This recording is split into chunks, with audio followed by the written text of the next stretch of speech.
All right, guys, today I'm going to show you how to solve a systems of equation when one of the variables is given to us.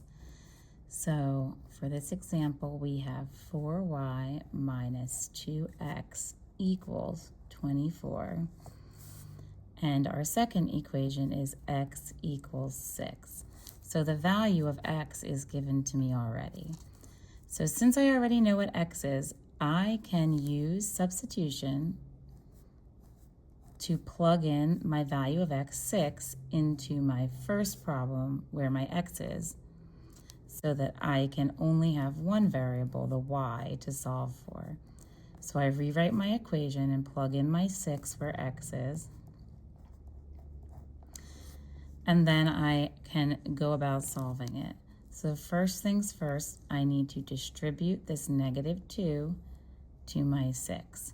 The -2 will multiply against the 6, and we need to make sure we keep that negative sign in there because it will be wrong otherwise. And -2 times 6 is -12. I'll bring down my 4y, and I'll bring down my equals 24 because that is still there. We can have our line to keep our equation separate here.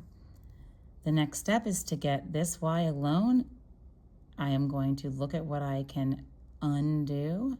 I have a -12. The opposite of -12 is +12, so I'm going to add 12 to both sides. And then this will cancel out on this side, and it will leave me with a 4y on my left equals 24 plus 12 is 36 on my right. And for my final step, I notice that the 4 is multiplying to the y, so I'm going to divide. That's the inverse operation of multiplication. So y equals 9. These 4's cancel out. 36 divided by 4 is 9. Now I know that my x is equal to 6 and my y is equal to 9, so I can write my ordered pair, which is my coordinate, and the answer to my system of equations. These are where those two equation lines would meet on a graph. This same skill can be done with a y equals a number. It doesn't have to be x, and you would just plug in whatever y is with the 4 so that we can determine our x.